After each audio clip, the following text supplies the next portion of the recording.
दोस्तों हम बात करते हैं कि लीविस बीम स्ट्रेंथ इक्वेशन क्या होती है। इसके पहले दोस्तों ऑलरेडी मैंने डिस्कस कर दिया है कि इनवैल्यूड टीथ प्रोफाइल कैसे बनती है और हमारा इंटरफेरेंस क्या होता है, और इनवैल्यूड टीथ प्रोफाइल के बाद हमारा साइक्लॉइडल टीथ प्रोफाइल कैसी होती है, या जो हमारा लाफ गियरिंग होता है वो क्या होता है। इसके बारे में मैंने दोस्तों डिस्कस कर लिया है। हम बात करते हैं लीविस बीम स्ट्रेंथ इक्वेशन क्या होती है। ओके, तो जो हमारी लीविस बीम स्ट्रेंथ इक्वेशन है इसके बारे में हम डिस्कस करते हैं। हमने लीविस बीम स्ट्रेंथ इक्वेशन को डेरिवेट करने के लिए हमने क्या किया है, कुछ एजम्पशन को कंसीडर किया है। दोस्तों एजम्पशन कंसीडर करने का हमारा मेन मोटिव क्या होता है कि ये जो हम एजम्पशन कंसीडर करते हैं ये कांस्टेंट बेस पे करते हैं कि हमारा जो एक्चुअल प्रोसेस है वो ऐसा ही होगा, बट एक्चुअल में ऐसा होता नहीं है। ठीक है, तो बात करते हैं इसके दोस्तों हमने क्या क्या एज्यूम किया है। जो हम पहला एज्यूम किया है वो कह रहे हैं कि only one pair of teeth take the entire load. कहने का मतलब हमने अभी यहाँ जो एक पेयर पे हमारा जो टीथ पे पूरा एंटायर लोड लग रहा है, हमने अभी इस इक्वेशन को फाइंड करने के लिए ऐसा एज्यूम किया है। सेकेंड जो एज्यूम किया है कि effect of stress concentration is negligible. जो हमारा स्ट्रेस कंसंट्रेशन लग रहा है इस गियर के टीथ पे, इस गियर की प्रोफाइल पे, उसको हमने क्या किया, अभी निग्लिजिबल किया हुआ है। जो हमने थर्ड कंसिडर किया है कि tooth sliding friction force are negligible. जो हमारा टूथ स्लाइड हो रहा है उसमें क्या है, फ्रिक्शन फोर्स लगेगा। अब सीधी सी बात है, कोई चीज रोल कर रही है, गियर रोल कर रहा है, तो उसमें क्या होगा, फ्रिक्शन प्रोड्यूस होगा। उस फ्रिक्शन को भी हमने क्या किया है, निग्लिजिबल मान लिया है।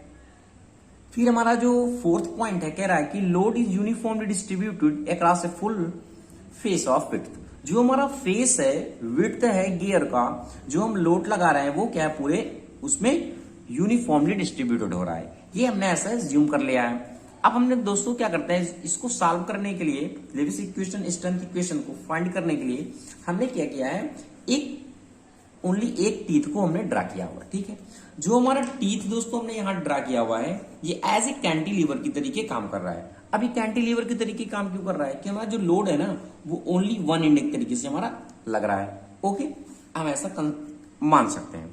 अब देखो तो क्या हो रहा है कि जब हमारा इसमें लोड लग रहा है, ये हमारा क्या है, डब्ल्यू एन। जब हमारा दोनों गियर क्या मीट करेंगे तो जो फोर्स प्रोड्यूस होगा कंटिन्यू, तो एक हमारा जो डब्ल्यू एन लग रहा है, ये जो हमारा टेंजेंट फोर्स लग रहा है इस बेस सर्किल से जो हमारा पास हो रहा है, इसमें क्या है ना, ये एक तरीके से हमारा नॉर्मल लोड है। ये हमारा क्या नॉर्मल लोड है। ओके, नॉर्मल लोड है। ओके, जो हमारा कैसा वर्क कर रहा है, एज ए कैंटिलीवर बीम की तरीके वर्क कर रहा है। जब कैंटिलीवर की बीम तरीके से वर्क कर रहा है, ये हमारा जो फोर्स नॉर्मल लग रहा है, इसकी वजह से दो फोर्स और हमारे जनरेट होंगे।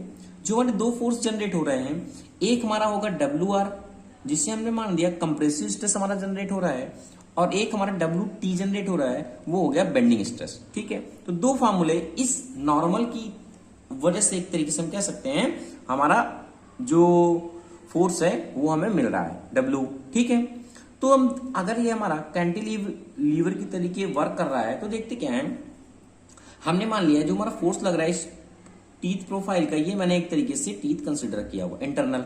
ठीक है, इसको मैंने मान लिया ए है, और यहां से यहां तक की हाइट को मैंने मान लिया एच है। ठीक है, तो यहां तक आपको समझ में आ गया होगा कि हमारा क्या है, ये डब्ल्यू टी क्या है, एक तरीके से हमारा जो टेंजेंशियल कंपोनेंट पे लग रहा है, और ये हमारा क्या है, रेडियल फोर्स है जिसे हम कहते हैं कंप्रेसिव फोर्स। ठीक है, तो अब अगर और हमने टी मान लिया हमारा क्या है, थिकनेस है ऑफ द इस टूथ का, क्या थिकनेस है, और बी हमारा क्या है, ये हमारा क्या है, विड्थ है। तो दोस्तों भी इससे मैंने बताया कि हमारा क्या लिख रहा है, एज ए कैंटिलीवर की तरीके वर्क कर रहा है। जब ये हमारा कैंटिलीवर की तरीके वर्क कर रहा है तो इसमें क्या होगा, तरीके से बेंडिंग प्रोड्यूस होगा, बेंडिंग स्ट्रेस प्रोड्यूस होगा। तो मैंने बेंडिंग स्ट्रेस हमारा जो प्रोड्यूस हो रहा है वो मैंने sigma W equal to M Y upon I, हमारा रिलेशन होता है बेंडिंग स्ट्रेस का, ये हमें वहां से फाइंड हो गया। अब एम क्या है, एम माना क्या, मैक्सिमम बेंडिंग मोमेंट है। बेंडिंग मोमेंट का फॉर्मूला क्या होगा, हमारा जब डब्ल्यू टी लग रहा है, टेंजेंशियल लग रहा है, इंटू हाइट एच, ये हमारा बेंडिंग मोमेंट निकल गया। यानी एक तरीके से हम कह सकते हैं फोर्स और परपेंडिकुलर डिस्टेंस, तो ये हमारा निकल गया एम का वैल्यू। और हमारा वाई क्या होता है, इसको हम क्या करते हैं, हाफ थिकनेस लेते हैं, तो हमारा टोटल टी है, तो वाई को हम क्या करेंगे, Y equal to T upon 2 लिख लेंगे। ये दोस्तों न्यूमेरिकल ये मैं सॉल्व कर रहा हूं इसी तरीके से। अब जब न्यूमेरिकल आएगा आपको तो आपको याद रखना है कि हमें वैल्यू कैसे कैसे फाइंड करनी है। अब आई क्या है, हमारा मोमेंट ऑफ इनर्शिया है। तो मोमेंट ऑफ इनर्शिया एक तरीके से हमारा एक रेक्टेंगल तरीके से वर्क कर रहा है ये, इसका जो टूथ का प्रोफाइल है तो कितना हो जाएगा बी टी क्यूब अपॉन 12। ये हमारा आई आ गया मोमेंट ऑफ इनर्शिया।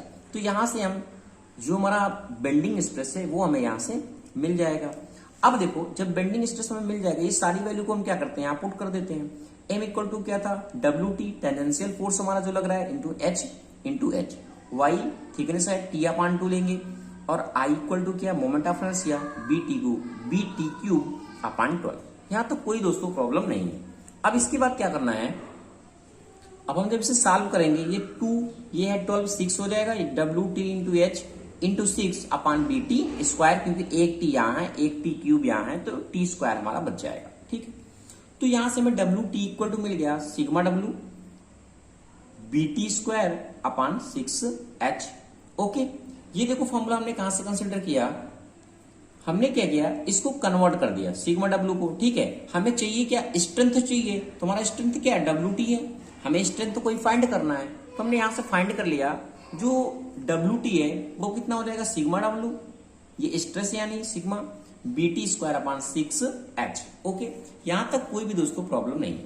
अब हमारा जो टी है और एच है हमारा क्या ये वेरिएबल है, वेरिएबल है तो हमारा किस पे डिपेंड करेगा, साइज ऑफ द टूथ पे।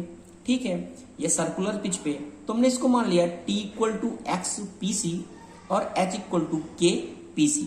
ओके, सर्कुलर पिच के अकॉर्डिंग जब मैंने इसको कंसीडर किया तो यहां से टी का वैल्यू फाइंड करेंगे और यहां से एच का, तो सिग्मा डब्ल्यू हमारा है बी, अब टी स्क्वायर इक्वल टू मैंने क्या पुट कर लिया एक्स पी सी स्क्वायर। ठीक है, ये यहां वैल्यू मैंने रख दिया, और इसके बाद हमारा क्या है 6h, एच इक्वल टू क्या है के पी सी और ये हो गया के पी सी। अब डब्ल्यू टी, अब ये स्क्वायर के टर्म में टी स्क्वायर तो स्क्वायर हो जाएगा सिग्मा डब्ल्यू बी और ये P C X square upon 6 K. ठीक है, ये जो 6 एक्स स्क्वायर अपॉन हमारा 6 के है इसको मैंने मान लिया हमारा क्या है ये y है। ठीक है, ये एक तरीके से हमारा कांस्टेंट है जिसे हम कहते हैं लीविस फॉर्म फैक्टर। क्या कहते हैं इसको, लीविस फॉर्म फैक्टर। ओके, जो हमारा ये y है। ठीक है, न्यूमेरिकल में आपको हो सकता है ऐसी प्रॉब्लम मिले। ओके, मैं इसके ऊपर न्यूमेरिकल में डिस्कस करूंगा जो दोस्तों इंपॉर्टेंट होंगे। अब देखो क्या है, यहां से मैंने इसको मान लिया y मान लिया। ठीक है, sigma W B P C और ये हो गया हमारा y। अब p जो हमारा p है पी सी इक्वल टू क्या होता है पाई इंटू एम होता है, तो इस वैल्यू को मैंने यहां से पुट कर दिया क्योंकि ये क्या सर्कुलर पिच है तो circular pitch pi into M होगा। ठीक है, तो यहां से sigma W B pi M into Y. अब देखो जो हमारा लीविस बीम स्ट्रेंथ इक्वेशन आती है वो हमें यहां से फाइंड हो जाएगी कि हमें कैसे इसको डेरिवेट करना है, और न्यूमेरिकल में आएगा तो हम इसे कैसे सॉल्व करेंगे। तो W T equal to sigma W B pi M Y, ये आपको फॉर्मूला याद रखना है। ओके दोस्तों, अब आते हैं हम वाई के बात करते हैं। वाई हमारा क्या है, एक तरीके से नंबर ऑफ टीथ में भी एक्सप्रेस इन फॉलो। जो हमारा वाई का फॉर्मूला है ये हो सकता है आपके जब न्यूमेरिकल आए तो दिया रहे, कुछ कंडीशन है इसकी वो मैं आपको बता देता हूं। जैसे हमारा वाई के लिए क्या है, वाई अगर हमारा देता है 4, ये हमारे क्या है 14 1/2, एक स्टैंडर्ड हमारे गियर होते हैं। अगर ये कंपोजिट है या फिर फुल डेप्थ इनवैल्यूट है, ऐसी कंडीशन दी रहेगी तो हमें y इक्वल टू क्या रखना है 0.124 माइनस 0.684 अपॉन टी, ये आपको याद रखना है। अगर 20 डिग्री दिया हुआ है फुल डेप्थ इनवैल्यूट है तो क्या करना है 0.154 माइनस 0.912 अपॉन टी रखना है फॉर्मूले में। अगर हमारा स्टब्स सिस्टम है तो 0.175 माइनस 0.841 अपॉन टी, ये फॉर्मूला में यूज करना है। तो ये दोस्तों हमारा हो गया लीविस बीम स्ट्रेंथ इक्वेशन का पूरा कॉन्सेप्ट, और हम कैसे इसे सॉल्व कर सकते हैं। अब दोस्तों नेक्स्ट जो हमारा यूनिट है 3 हमारा जैसा कि यूनिट चल रहा है, इसमें नेक्स्ट हमारा इंपॉर्टेंट दोस्तों टॉपिक आता है कि expression the static limiting wear load dynamic load for the spur gear. जैसा कि हम बात कर रहे हैं स्पर गियर के बारे में, तो स्पर गियर में आपको सीधा क्वेश्चन में पूछता है कि आप बताइए स्टैटिक है, स्टैटिक लोड क्या होगा, लिमिटिंग वियर लोड क्या होगा, डायनेमिक लोड क्या होगा फॉर स्पर गियर के लिए, ये आपको क्या करता है डायरेक्ट क्वेश्चन में पूछता है। तो हम जान लेते हैं कि हमारा स्टैटिक लोड क्या होता है। ठीक है, स्टैटिक लोड क्या होता है? तो स्टैटिक लोड को फाइंड करने के लिए इसे हम बीम स्ट्रेंथ भी कहते हैं। अभी मैंने लीविस स्ट्रेंथ का जो इक्वेशन बताया था, सेम यहाँ क्या करना है वैसे ही अप्लाई कर देना। बट हमारा लीविस फार्मूला में क्या था, डब्ल्यू टी हम जो यूज कर रहे थे, sigma W B P C into Y use कर रहे थे, ये यूज कर रहे थे, जहां पीसी इक्वल टू हमारा क्या था, PC equal to pi into M था। ये भी मैंने आपको बताया। अब क्या है, यहां में क्या करना है, जो यहां का फॉर्मूला निकला है डब्ल्यू टी इक्वल टू, जब हम स्टैटिक लोड के लिए यूज करेंगे तो जो हमारा सिग्मा डब्ल्यू है वहां हम यूज करेंगे sigma E. This is the elastic limit. ये हमारा क्या है, एक तरीके से इलास्टिक लिमिट है। हम क्या करेंगे, परमिसिबल वर्किंग हमारा जो स्ट्रेस है वो हम चेंज करेंगे किसके बिहाफ पे, इलास्टिक लिमिट स्ट्रेस पे। तो हम W S equal to static load के लिए हमने यूज किया, स्टैटिक लोड कर दिया sigma E B P C into Y. तो यहां से हमें स्टैटिक लोड की कंडीशन मिल जाएगी। अब बात करते हैं कि हमारा वियर लोड क्या होता है, कि हमारा वियर लोड क्या होता है। तो वियर लोड क्या है कि जिससे जो हमारा टूथ पे लोड पड़ रहा है, जिसके कारण हमारा क्या हो रहा है, जो गियर का टीथ है वो क्या हो रहा है, वियर हो रहा है। ठीक है, तो क्या है कि द मैक्सिमम और द लिमिटिंग लोड, ठीक है, फॉर द सेटिस्फैक्ट्री वियर और the gear teeth is obtain by using Buckingham equation. अब ये इक्वेशन से हमें क्या है, वियर लोड फाइंड हो जाएगा। ये आपको याद रखना है। ये हमारा इक्वेशन क्या कह रहा है, डीपी बी क्यू एंड के। अब सबका मतलब क्या है, तो जो हमारा डब्ल्यू डब्ल्यू क्या है, maximum for the limiting load for wear in newton. W और वियर लोड को फाइंड करना है तो हमें ये फॉर्मूला यूज करना पड़ेगा इन स्पर गियर में। जो हमारा डीपी क्या है, pitch circle of the pinion के लिए है, इसलिए डीपी लिखा हुआ है। बी क्या है, फेस सर्किल है of the pinion in MM में है। और हमारा जो क्यू होता है वो होता है रेशियो फैक्टर। अब देखो क्यू को हम कैसे फाइंड करेंगे, हमारा क्या है, 2 V R upon V R plus 1। ये आपको न्यूमेरिकल जब करेंगे तो ऐसी कंडीशन आएगी जिसमें आपको याद करना पड़ेगा, उसको डायरेक्ट पूछेगा कि स्टैटिक लोड क्या होता है, वियर लोड क्या होते हैं, या डायनेमिक लोड क्या होते हैं। ये डायरेक्ट आपको पूछ सकता है। तो क्या है, अगर वेलोसिटी रेशियो है, अगर क्यू की वैल्यू यहां फाइंड करनी है, डीपी हमें मिल जाएगा पिच सर्किल का पिनियन, बी मिल जाएगा। अब हमें क्यू को कैसे फाइंड करना है, तो क्यू हमारा क्या होता है, ये होता है रेशियो फैक्टर। ठीक है, अब रेशियो फैक्टर को कैसे फाइंड करेंगे, 2 V R upon V R plus 1। अब वी क्या है, वेलोसिटी रेशियो है। वेलोसिटी रेशियो क्या होती है, टीजी अपॉन टीपी। गियर का कितना हमारा टीथ है और पिनियन का कितना टीथ है, उसके अकॉर्डिंग हम क्या वी आर की वैल्यू फाइंड कर लेंगे। ठीक है, अगर देखो, अगर हमारे एक्सटर्नल गियर होते हैं, एक इंटरनल होते हैं, रेशियो फैक्टर में अगर एक्सटर्नल की हमारी कंडीशन आती है तो 2 TG upon TG plus TP के यूज करेंगे। ठीक है, एक हमारा गियर है, एक हमारा क्या है, पिनियन है। और अगर इंटरनल का कंडीशन आता है 2 V R upon V R minus 1, यानी वेलोसिटी रेशियो क्या करेंगे, 2 TG upon TG minus TP. ये फॉर्मूला हम क्यू की वैल्यू यहां से फाइंड कर लेंगे। और हमारा जो के क्या है, ये लोड स्ट्रेस फैक्टर है। ये वैल्यू हमें न्यूमेरिकल में मिल जाएगी जो न्यूटन प्रति एमएम स्क्वायर में हमारा दिया रहेगा। ठीक है, आपको पता चल गया कि वियर लोड क्या होता है। ठीक, अब हम बात करते हैं डायनेमिक लोड कि जो डायनेमिक लोड है वो किस कंडीशन पे हमारा जनरेट होता है। अगर हमारा inaccuracy of the tooth spacing में जो हमारा गियर बन रहा है, अगर उसकी स्पेसिंग सही नहीं है तो हमारा डायनेमिक लोड की कंडीशन बनती है। अगर इरेगुलरिटी है टूथ की प्रोफाइल में तो भी ऐसा हमें देखने को मिल जाएगा, या फिर अगर डिफ्लेक्शन आता है पर टीथ अंडर लोड के कारण, तो हमें डायनेमिक लोड को फाइंड करना है। ठीक है, तो डायनेमिक लोड हमारा क्या है, W T plus W I. जो हमारा डब्ल्यू टी है वो क्या है, स्टडी लोड है due to the transmitted torque. और हमारा जो डब्ल्यू आई है वो है increment load due to the dynamic action.